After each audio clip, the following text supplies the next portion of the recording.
यशोमती मैया के नंद लाला।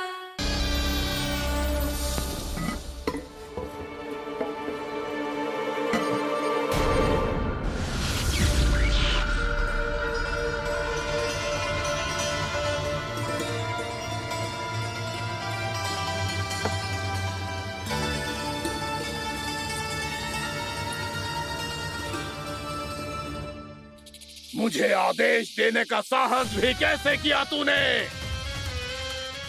इस क्षेत्र को मैंने अपना राज्य बनाया है, मेरा परिवार रहता है यहाँ,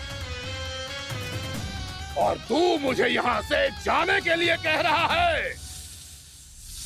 हाँ, क्योंकि तुम्हारे यहाँ रहने के कारण अन्य जीवों को हानि हो रही है और मैं ऐसा नहीं होने दे सकता। मैं तो बस वही कर रहा हूँ जो एक सर्प का स्वभाव है। विष फैलाना स्वाभाविक है मेरे लिए, इसलिए मुझे चुनौती मत दे बालक। चुनौती तो मैं दे चुका हूँ कालिया। अब तो बस तुम्हें शिकार करनी है।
मैं भी चेतावनी दे रहा हूँ, यहाँ से चले जाओ। अपनी भूल को पहचानो कालिया, तुम जो कर रहे हो अनुचित है।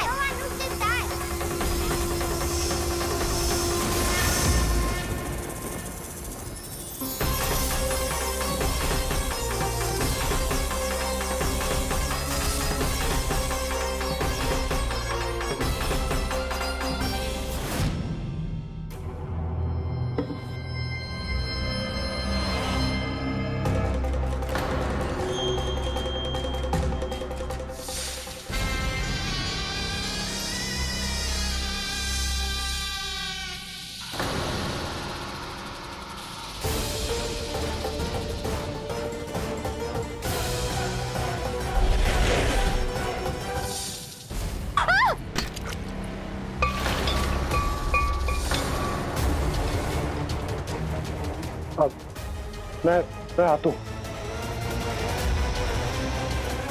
क्या हो गया सुधा? मुझे आवाज हो रहा है जी, कछु ना कछु गड़बड़ है। यशोदा, जो समस्या हमारे सामने है, हम सभी उसका समाधान खोजने में जुटे। तुम विश्वास करो, मैं कोई ना कोई समाधान अवश्य ढूंढ लूंगा।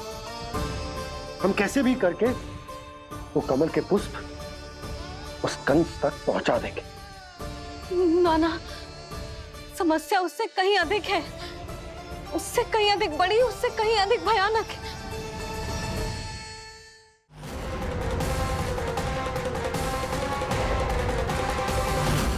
विष की ये बूंद से ही सबके प्राण चले जाते हैं। इसने तो विष की धारियां फेंकी है खाना पे।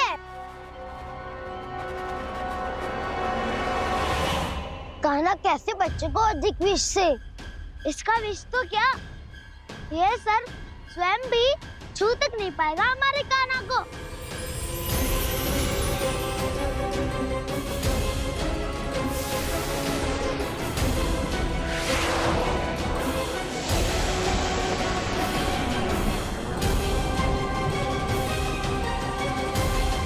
तुम्हारे सखा को, मेरे भाई को कोई हानि नहीं पहुंचा पाएगा। ये कान्हा का सत्य चाहे जो हो बलराम, पर अभी तो जो एक बालक ही है ना। देखो कैसे विष के कारण स्थिर हो गया है।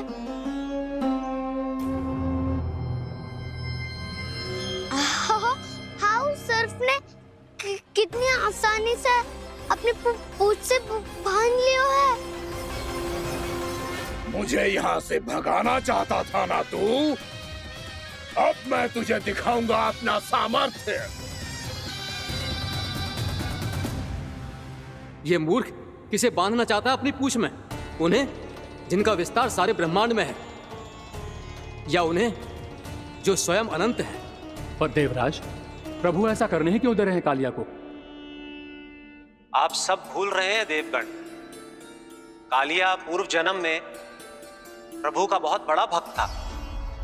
उसी भक्ति का फल मिल रहा है अब इसे। वैसे भी भक्तों के मन का भाव सबल हो तो भगवान तो सहज ही बंध जाते हैं।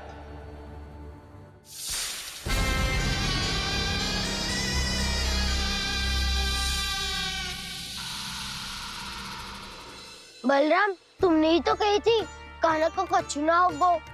देखो दुष्ट ने चारों ओर से जकड़ लियो है।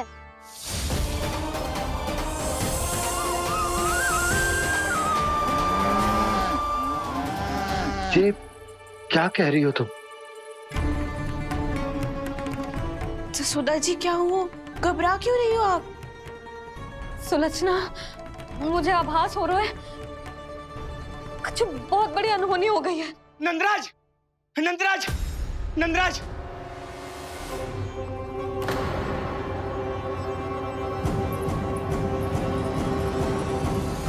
नंदराज, कान्हा ने जमदग्नि नदी में छलांग लगा दी है।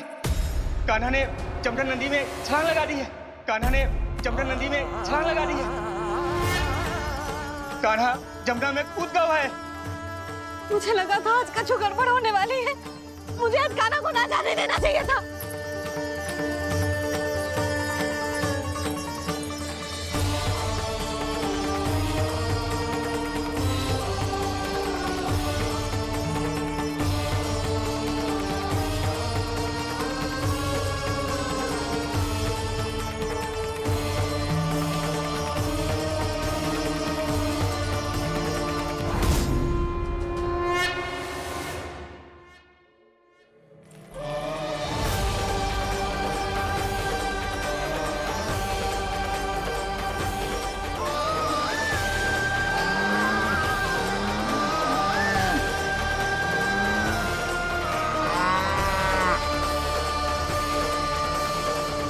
बलराम, शीघ्र कछु करो ना।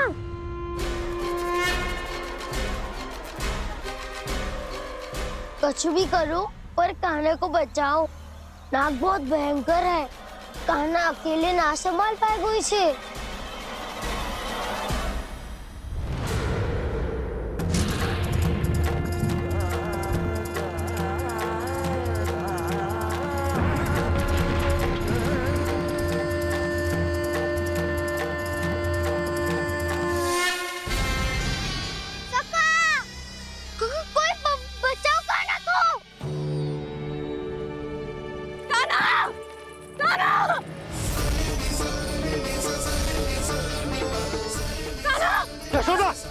यशोदा रुको। छोड़ दो मुझे, छोड़ दो मुझे। जीजी संभालो, बावली हो गई ना। जीजी संभालो। कान्हा, कान्हा।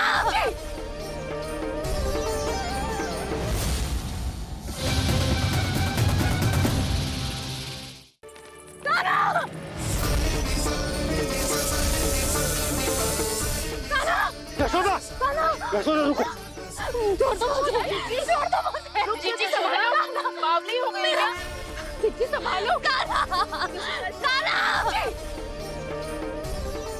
देखो अब कैसे तुम्हारे अस्थियों को तोड़कर छोटे छोटे टुकड़ों में बदल दूंगा मैं।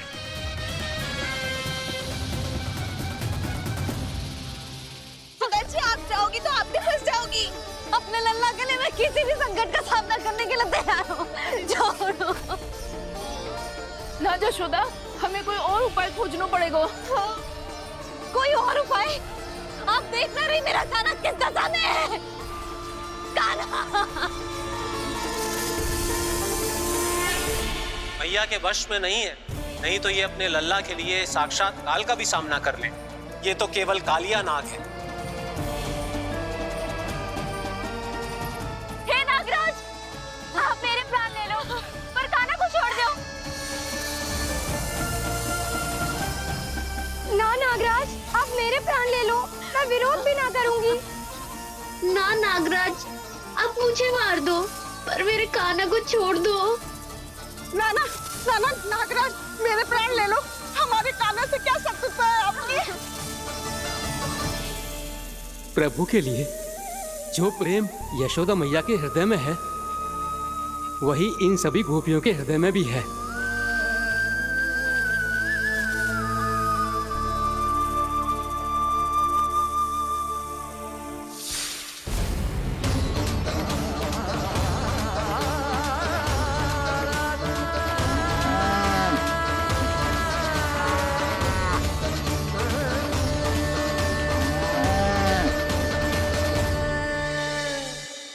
यशोदा, यशोदा, देखो इन गोपियों को, इन गैयाओं को, इन सब के मन में भी तुम्हारी भांति ही ममता भरी हुई।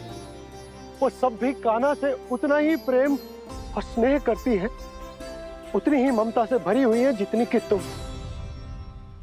तो तुम ही सोचो, जिसके साथ इतनी ममता और इतना स्नेह, इतना प्रेम, उसका कोई क्या कर सकता है? उस काले नाग का वेश इस सब आशीर्वादों के सामने कछु ना है। कछु करो जी। उसे बोलो वो मेरे प्राण ले ले, मेरे कान्हा को छोड़ दे। यशोदा,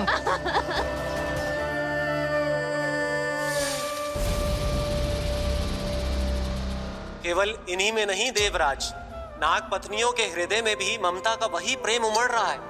देखिए। मैं आपके हाथ जोड़ती हूँ स्वामी, इस बालक को छोड़ दीजिए। ये अवश्य ही कोई दिव्य आत्मा है स्वामी। हम आपसे विनती करते हैं स्वामी, इस नन्हे बालक को हानि मत पहुंचाइए स्वामी। मेरी पत्नियां मेरे ही शत्रु के लिए विनती कर रही हैं। अब यदि इसके पक्ष में एक शब्द भी कहा तुम सबने, तो मैं इस बालक से पहले तुम सबके प्राण ले लूंगा।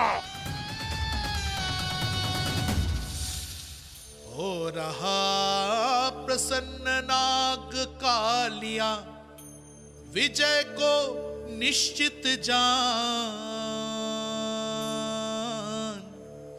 रोते बिलखते व्याकुल सब, संकट में देख कान्हा के प्राण।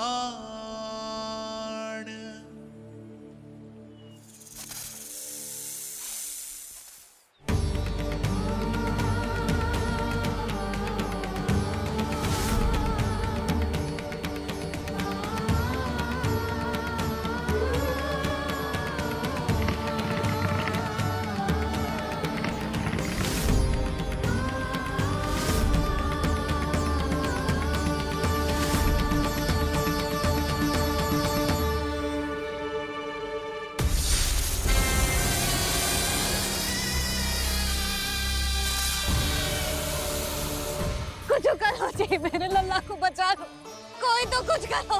जीजी, संभालो यशोदा। यशोदा, यशोदा, तुम शांत हो जाओ।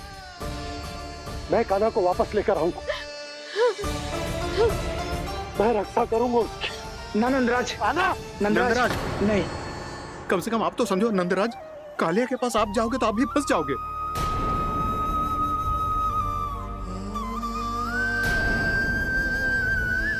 बलराम, तेरा भाई इतनी भीषण संकट में है और तुझे जरा भी दुख ना हो रहा? क्या आप सब अब तक नहीं समझ पाए कि कान्हा सच में कौन है? छोटे बाबा, आप तो उसका सत्य जानते हैं ना?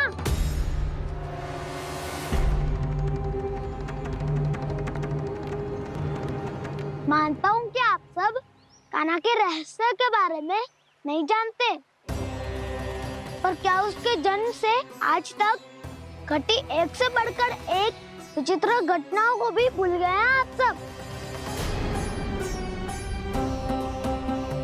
भूल गए हैं कि कैसी पूतना जैसी राक्षसी उसका कुछ बिगाड़ नहीं पाई, कैसे तरनावती जैसा भयानक राक्षस उसे एक खरोच भी नहीं दे पाया था।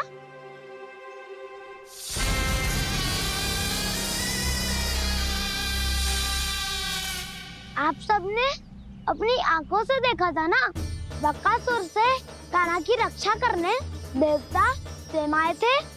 पर सत्य तो ये है कि वो सभी देवता भी उस असुर के सामने असमर्थ हो गए थे। तब कान्हा ने बहुत ही आसानी से उस भयंकर असुर का वध किया था। एक ही बार में धराशायी कर दिया था उसे। तो आप सभी सोचिए, बार बार ऐसे असाधारण कार्य करने वाला बालक साधारण कैसे हो सकता है? अब तो आरंभ से ही सारा सत्य जानते हैं छोटे बाबा। रहस्य छुपाने में सदैव कान्हा की सहायता करते आए हैं आप, और आज आप स्वयं ही उसके सत्य को भूल रहे हैं। और तुम सब भी तो जानते हो कान्हा की शक्तियों के बारे में। तो क्या तनिक भी विश्वास ना है अपने सखा पे? बलराम, जे तू क्या कह रहे है? मैंने जो कहा उसका एक एक शब्द सत्य है छोटी माँ। यदि प्रभु की इच्छा हुई तभी कुछ ही क्षणों में सब कुछ अपनी आंखों से स्वयं अनुभव कर लेंगे आप।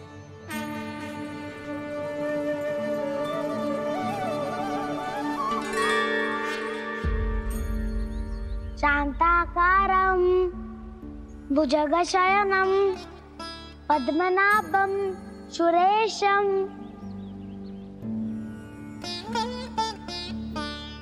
विश्वाधारं गगनसदृशं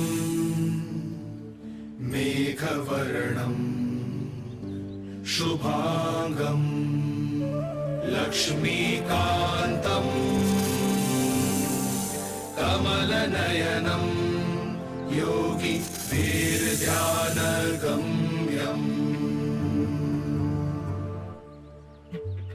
वन्दे विष्णुं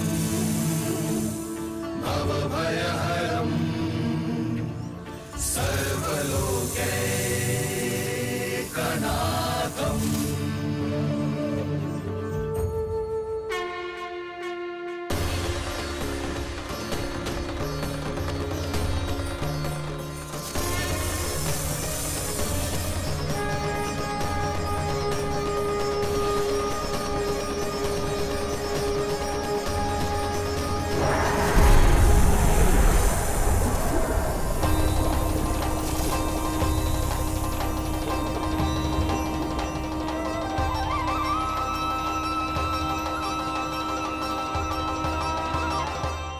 तुझे क्या लगता है बालक कि तू मेरी जकड़ से निकल गया तो अब बच जाएगा तू?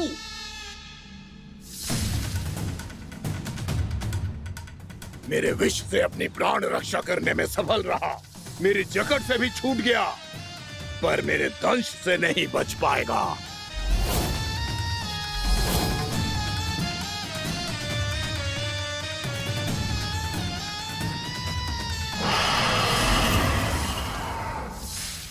अब भय से भाग रहा है, पर मैं तुझे मृत्यु देकर रहूंगा।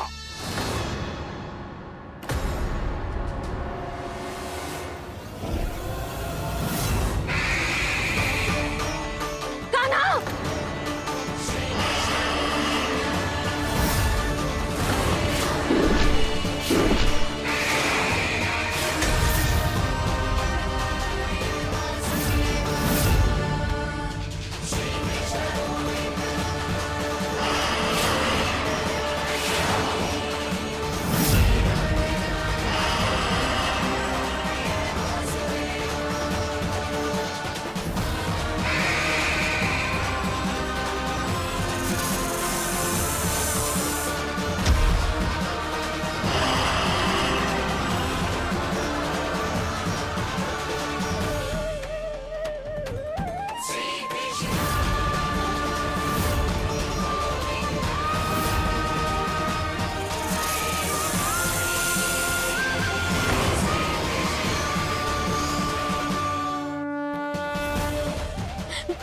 नन्हा सा कान्हा कितनी देर भाग पाएगा?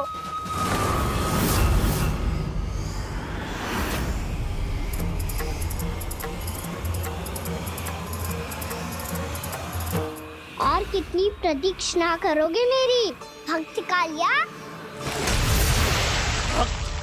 भक्त नहीं, काल हूँ मैं तेरा। जब अहंकार का मुकुट बुद्धि को ढक लेता है तो भक्त अपने भगवान को भी नहीं पहचान पाता। व्यर्थ की पहेली में मत उलझा बालक। ना मैं भक्त हूँ और ना तू भगवान।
देखो, आप सब जिसके लिए इतने व्याकुल हो रहे थे, उसे छूकर कालिया नाग का हलाहल जैसा विष भी चरणामृत बन गया है और यमुना जी के जल में फैल चुके विष के प्रभाव को भी नष्ट कर रहा है।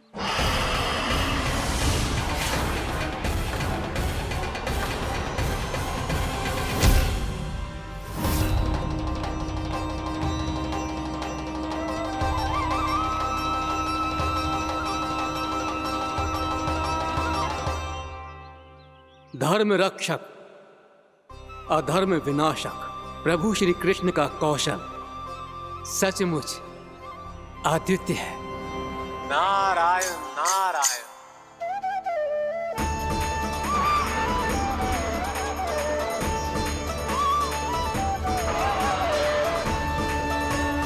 मेरा भार तुम्हारे भीतर के अहंकार का प्रतीक है कालिया।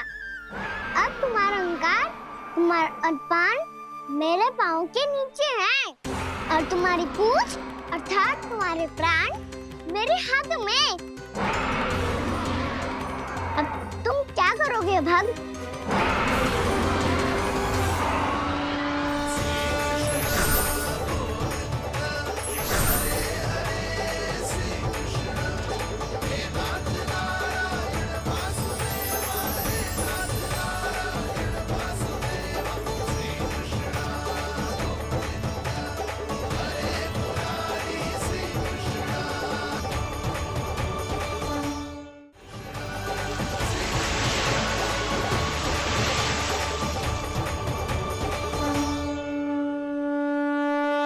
प्रभु, भले ये आपको पहचानने में असमर्थ हो, पर हम सब ने आपको पहचान लिया है।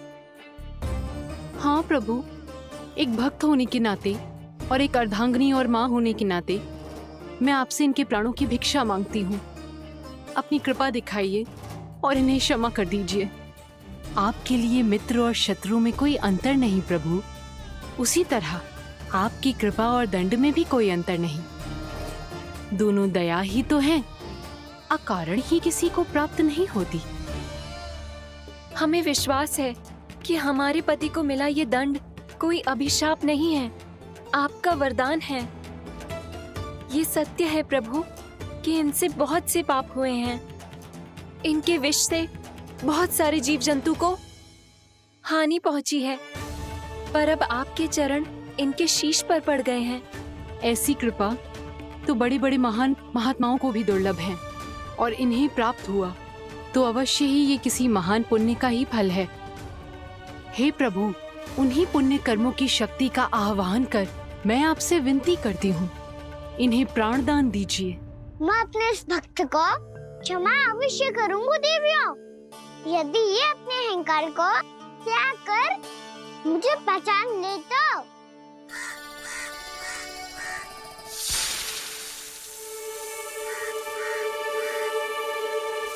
मैं तुम्हें श्राप देता हूँ, जितनी विषैली तुम्हारी जिह्वा है उतने ही विषैले सर्प बन जाओ तुम।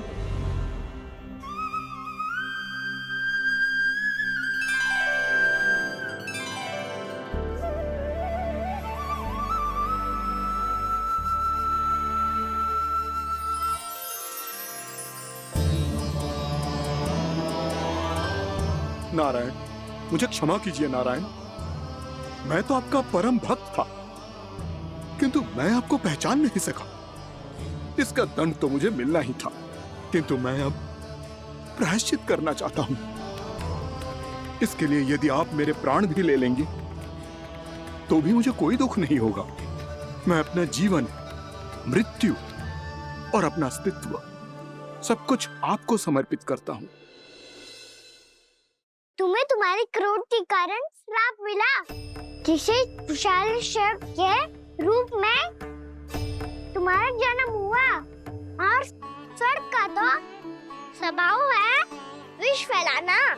इसीलिए तुम्हें दंड नहीं दूंगा मैं, सिर्फ सभी अपराधों का पश्चाताप कर लिया।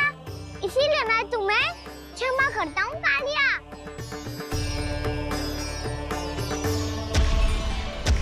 पर तुम्हें यहाँ से दूर समुद्र के बीच जाकर रहना होगा, जहाँ किसी निर्दोष का जीवन तुम्हारे विष से प्रभावित न हो।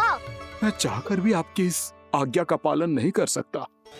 मैं असमर्थ हूँ प्रभु, क्योंकि यदि मैं इस क्षेत्र को छोड़कर गया तो मेरी मृत्यु निश्चित है।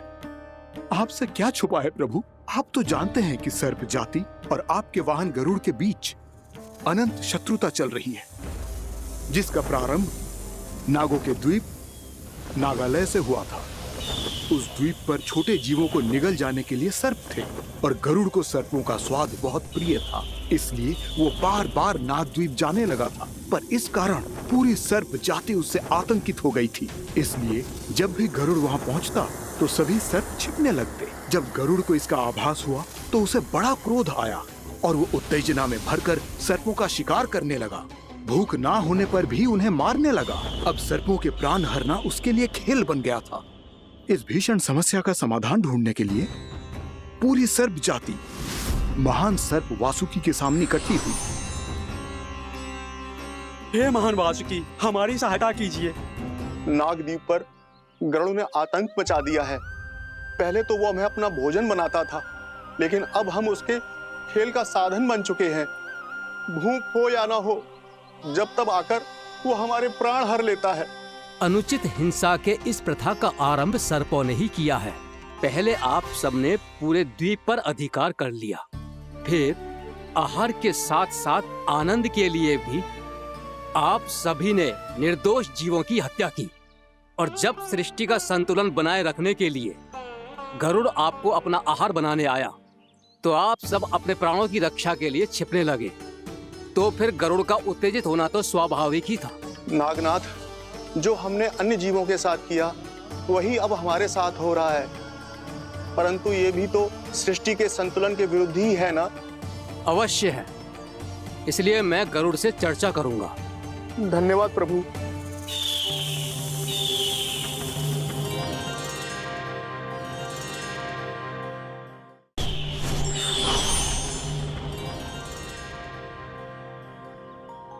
श्री नारायण के वाहन पक्षीराज गरुड़, मैं संपूर्ण सर्प जाति की ओर से आपसे एक निवेदन करने आया हूँ। कहिए, क्या कहना चाहते हैं आप? हे पक्षीराज, यदि आप हम पर ऐसे ही आक्रमण करते रहे तो शीघ्र ही हमारी प्रजाति समाप्त हो जाएगी। इसीलिए हमारी आपसे विनती है, यदि आप उचित समझें तो सर्पों के किसी एक घर से हम आपको एक सर्प प्रतिदिन अर्पित करेंगे। आप उसको आहार बनाइए और अन्य सर्पों को जीवित रहने का अधिकार दीजिए। मुझे स्वीकार है।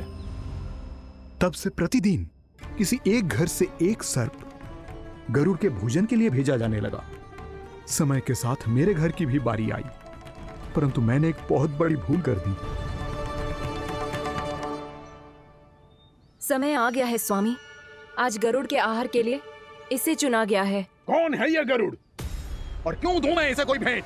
स्वामी, सभी सर्प राज्यों और गरुड़ के बीच में यही समझौता हुआ है, हमें इसका सम्मान करना ही होगा। मैंने कोई समझौता नहीं किया, मैंने कोई वचन नहीं दिया और ना ही मैं किसी गरुड़ से भयभीत होता हूँ। यदि इस राज्य में किसी को सर्पों को अपना आहार बनाने का अधिकार है तो वो केवल मुझे है। अब से गरुड़ को दी जाने वाली हर भेंट मुझे दी जाएगी, महाविषधारी महान नागराज कालिया को। ये और कुछ नहीं, मेरा अभिमान था प्रभु, और ये मेरे इस जन्म की सबसे बड़ी भूल थी। क्योंकि फिर जब गरुड़ को इस बारे में पता चला तो कालिया, अभिमान में आकर तूने अपने काल को ललकारा है। जिस कालिया के नाम में ही काल छिपा है, तू उसे ललकारने का दुस्साहस कर रहा है गरुड़। स्वयं को भगवान विष्णु का वाहन कहता है तो वाहन का ही कर्म कर। स्मरण रख, इस धरती के सर्वश्रेष्ठ योद्धाओं के लिए भी मैं मृत्यु का दूत हूँ। विनाश काले विपरीत बुद्धि। तो जैसे मूर्ख सदा इस युक्ति को सार्थक करते आए हैं, अपने विनाश को आमंत्रण किया है तो अब भोग।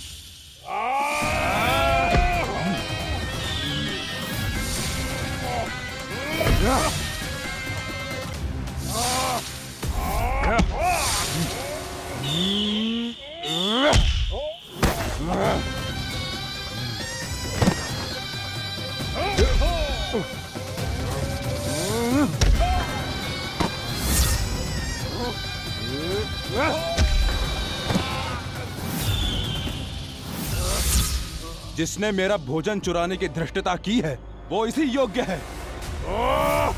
तू मुझे जानता नहीं है गरुड़, मैं महाविषधारी नाग कालिया हूँ। तेरा इतना दुस्साहस कि तूने मुझ पर चरण से प्रहार किया। वाह!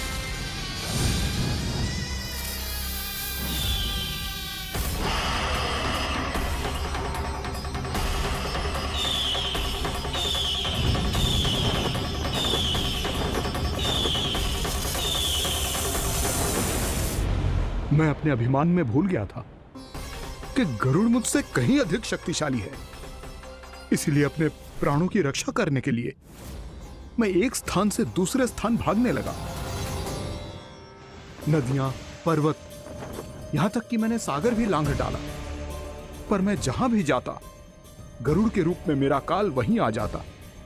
इसीलिए मृत्यु की आशंका से भयभीत होकर मैं अपने बड़े भाई मां कद्रू के प्रथम पुत्र अनंत शेषनाग से राय लेने चला गया। भैया, मैं यहां आपसे आपकी सहायता लेने आया हूं। मेरी एक छोटी सी भूल के कारण यह गरुड़ मेरा पीछा कर रहा है, मुझे हर समय हर स्थान पे ढूंढते रहता है। यदि उसने मुझे ढूंढ लिया तो वो निश्चित ही मेरे प्राण ले लेगा। मुझे कोई ऐसा स्थान बताइए जहां मैं अपनी पत्नी और अपनी संतानों के साथ शांति से रह सकूं। तुम यमुना नदी के किनारे वृंदावन क्षेत्र में जाके वास करो कालिया। गरुड़ वहां प्रवेश नहीं कर सकता क्योंकि उसे ऋषि सौबरी का श्राप मिला हुआ है।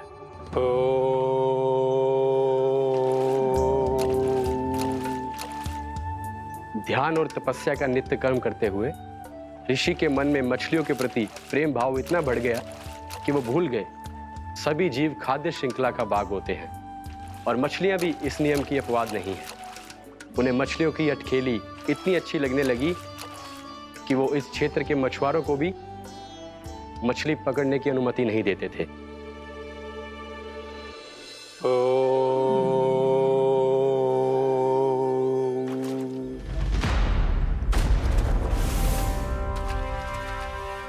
उस दिन वो उस पक्षी को नहीं रोक पाए, पर तब से सावधान रहने लगे। यहां तक कि अपने साधना से भी अधिक ध्यान वो पक्षियों पर केंद्रित करने लगे। ठहरो! इसी क्षण अपनी चोंच में पकड़ी इस मछली को छोड़ दो। तुम्हें इन मछलियों का आहार नहीं करना चाहिए पक्षीराज। ये तो खाद्य श्रृंखला का नियम है ऋषिवर। यदि मैं इनका आहार नहीं करूंगा तो कोई और पक्षी कर लेगा। मैं अपने आनंद या प्रतिशोध के लिए इनके प्राण नहीं ले रहा। ये तो बस मेरा भोजन है। पर यह मेरा तपस्या स्थल है। तुम यहाँ शिकार करके मेरी साधना में विघ्न नहीं डाल सकते पक्षीराज। यदि आपकी यही इच्छा है तो मैं आज के बाद यहाँ नहीं आऊंगा।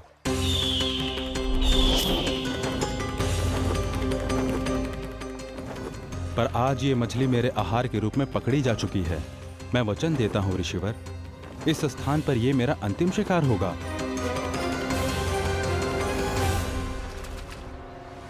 आज के बाद यदि तुमने वृंदावन की निकट उड़ान भी भरी तो तुम सैकड़ों टुकड़ों में फटकर मारे जाओगे पक्षीराज। ये मेरा श्राप है।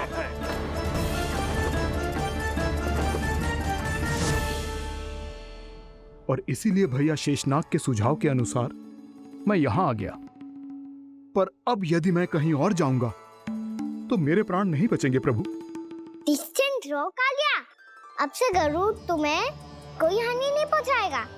अब तुम्हारे फनों पर मेरी पक्षिंग बन गए कालिया, इसलिए अब से तुम्हें गरुड़ से कोई भय नहीं होगा।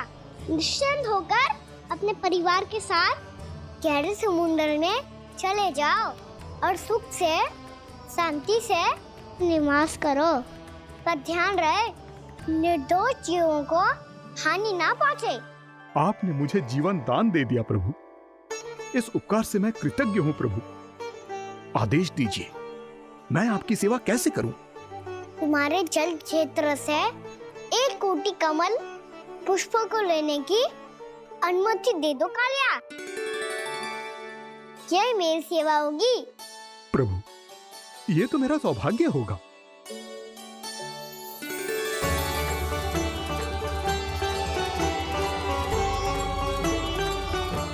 एक कोटि के स्थान पर हम 3 कोटि कमल पुष्प ले आए प्रभु। मैं तुम्हारी सेवा भाव से प्रसन्न हुआ कालिया।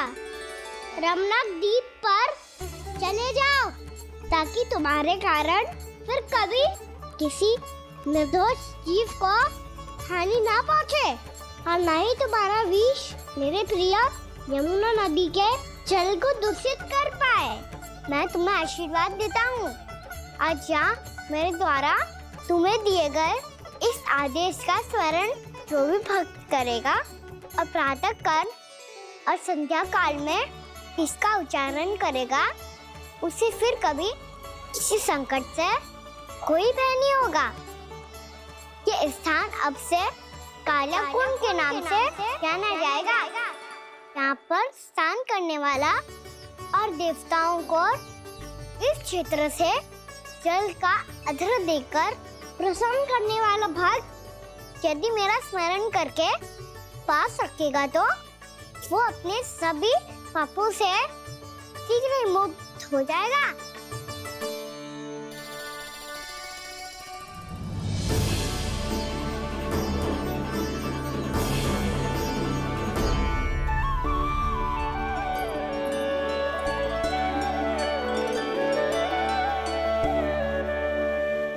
कौन है जी भगवान जिसने अभी अभी कालिया जैसे विशाल विस्तर का सामना किया? क्या एक साधारण बालक जो शीत की अधिकता से ठिठुर रहा है? क्या करूं? मैं लल्ला को ममता के आंचल में छुपा लूं या भक्त बनकर प्रभु की लीला देखती रहूं? क्या करूं मैं? कितना ठंडा था जल, बहुत सर्दी लग रही है। सर्दी से तड़पते हुए कैसे देखूं इसे? अभी जाके अपने पल्लू से सुखाती हूँ। हृदय से लगा के स्नेह की आंच दूंगी तो सर्दी पल भर में छूमंतर हो जाएगी।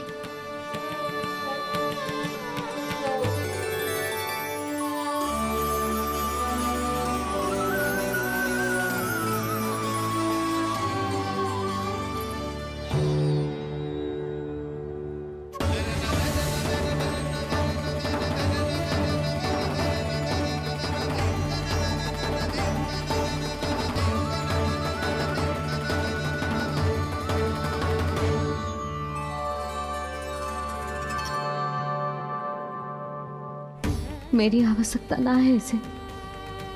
ये तो सच्ची में भगवान ही है, जिसकी ठंड दूर करने के लिए स्वयं द्वादश आदित्य प्रकट हो गए हैं।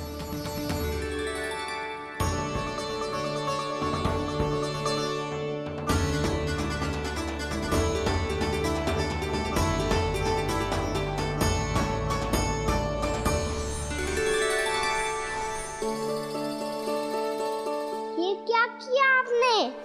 मैया मुझे अपने हृदय से लगाने वाली थी कि आप सब प्रकट हो गए। क्षमा कीजिए प्रभु, पर आपको भीगा हुआ देखकर, ठंड से ठिठुरता हुआ देखकर हमसे रहा नहीं गया। हम अपने वश में नहीं थे प्रभु। भक्ति से भावुक होकर हम प्रकट होने पर विवश हो गए थे। हमारी किरणें जैसे स्वयं ही फूट पड़ी और दौड़ पड़ी आपको सुखाने के लिए। मैं आपका प्रेम, आपकी भक्ति समझता हूं आदित्यगण, और इसीलिए इस समय मैं जहां खड़ा हूं, इस स्थान को द्वादश आदित्य टीला के नाम से जाना जाएगा। द्वादश आदित्य टीला के नाम से जाना जाएगा। हम धन्य हो गए प्रभु। और कहाँ जा रहा है? जो गड़बड़ किया है उसे सुधारिए तो सही।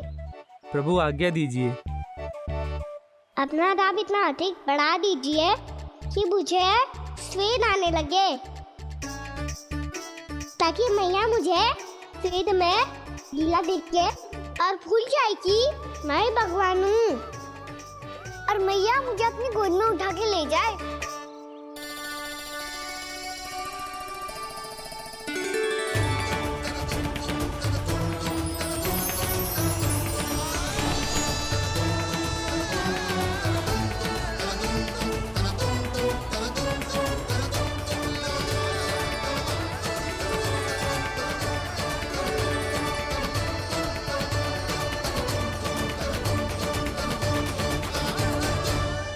गर्मी क्यों लग रही है यहाँ? श्वेत की एक बूंद भी आती थी तो मैं अपना आंचल लेकर पहुंच जाती थी इसके पास। जानती ही नहीं थी कि चेतु स्वयं वायुदेव को आदेश दे सकता है कि वो बहने लगे और उसका सारा श्वेत सुखा दे। वायुदेव की आवश्यकता नहीं है मैया, मुझे आप ही चाहिए। लगता है जिस बात का भय था वही सत्य होने लगी है। भैया मेरे भगवान रूप को भूल नहीं पाएगी, और अब मेरे लिए इनको सत्य छुपा कर रख पाना कठिन हो जाएगा। कृष्णा कृष्णा हरे कृष्णा कृष्णा कृष्णा मुरली मनोहर कृष्णा गोपाला गोविंदा हे दामोदरा।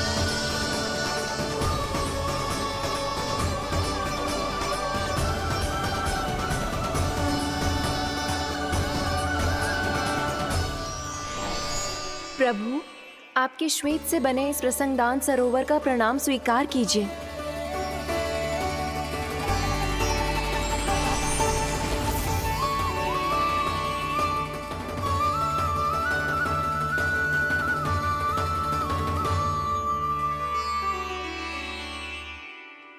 ओहो, इस चमत्कार को देखकर भैया को और भी अधिक विश्वास हो जाएगा कि मैं भगवान ही हूँ। अब कैसे मनाऊं मैया को कि मैं इनका लाई हूँ?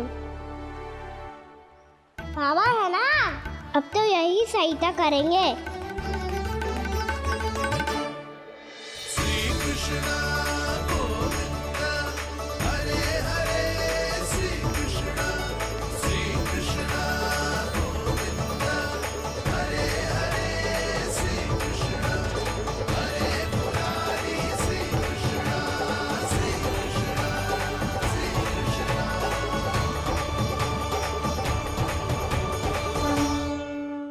बाबा एक कोटी ना, मैंने तो 3 कोटी कमल पुष्पों का प्रबंध कर दिया है और चिंता करने की आवश्यकता ना है। 1 कोटी कमल के स्थान पर 3 कोटी कमल पुष्प मिल गए हैं। हाँ कान्हा, मैं उचित संदेश के साथ ये सारे पुष्प उस कंस के पास भिजवा दो। महाप्रक्रमी कान्हा की जय। वृंदावन रक्षक कान्हा की जय। महाप्रक्रमी कान्हा की जय। भानु जी नंदराज, बाकी गांव वालों को लेकर ये सारे पुष्प इकट्ठा करो और कंस के दरबार में पहुंचाओ। जी।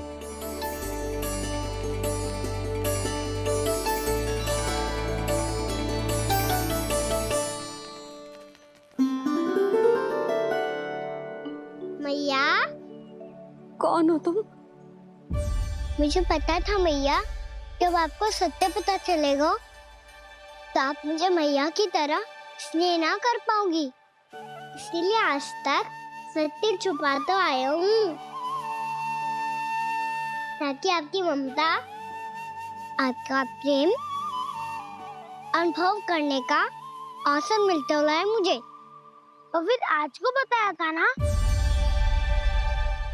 जो रहस्य तुमने बरसों तक छिपाया था, उसका भेद खुलने में तुम्हारा ही योगदान है। मुझे कालिया के शीश पर अपने पद चिन्ह रखकर उसे मुक्त कराना था दाऊ, वचन दिया था मैंने उसे। इसके अतिरिक्त निर्दोष पशु पक्षियों के जीवन को कालिया के विष से ही बचाना था मुझे। इसमें कंस को तो सम्मिलित करना ही था, ताकि जब मैं कालिया का सामना कर रहा हूँ तो वो किसी और असुर को समस्या बनाकर वृंदावन ना भेज दे। पर इस सबसे बड़ा एक कारण और था दाऊ, मैं चाहता था कि मैया को सत्य पता चल जाए। पर क्यों कहा ना? क्योंकि मुझे लगने लगा था कि मैया से ये रहस्य छुपाकर इनके साथ धोखा कर रहा हूँ। अपराध बोझ से दबा जा रहा था मैं।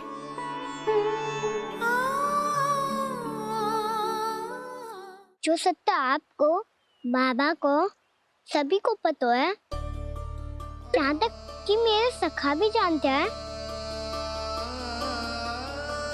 वो सत्य मैंने मैया से छिपाया केवल इसी लोक में कि मुझे इनकी ममता प्राप्त होती रहे। पर ऐसा करके मैं अपने से निस्वार्थ प्रेम करने वाली मैया को धोखा दे रहा था। आप ही बताओ दाऊ, जो इस संसार में मुझसे सबसे अधिक भरोसा करता है, उसी के साथ छल कैसे कर सकता हूँ मैं? हाँ, मैं नारायण का अवतार हूँ, पर अपनी मैया का छोटा सा लल्ला भी तो हूँ।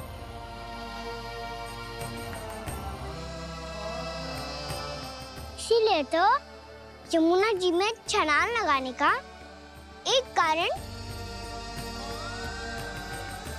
इस गेंद को लेने जाना भी था। ने स्नेह से बनाई थी मैया ने गेंद, इसे अपने से दूर कैसे होने देता मैं? आपको आभास भी ना है मैया कि आप मेरे लिए कितने महत्वपूर्ण हो। ये सत्य है कि सभी देवता, प्रकृति, भक्त, ये सब है मेरा ध्यान रखने के लिए, मेरी सेवा करने के लिए। पर क्या इनमें से कोई भी मेरी मैया का स्थान ले सकता है? और आप भी तो यही चाहती थी कि मैं आपका लल्ला बन के आऊं, कि मैं आपका लल्ला बन के आऊं, कि मैं आपका लल्ला बन के आऊं। आज जैसे आपने मुझे अपनी गोद में लिटा रखा है, क्या कुछ ऐसा नहीं हो सकता कि शीघ्र ही मुझे आपको अपनी गोद में खिलाने का अवसर मिल जाए?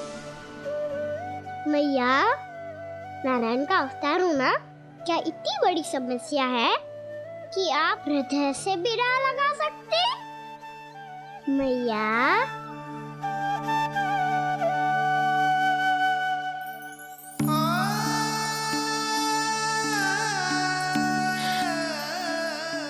मेरा कान्हा, मेरा लल्ला।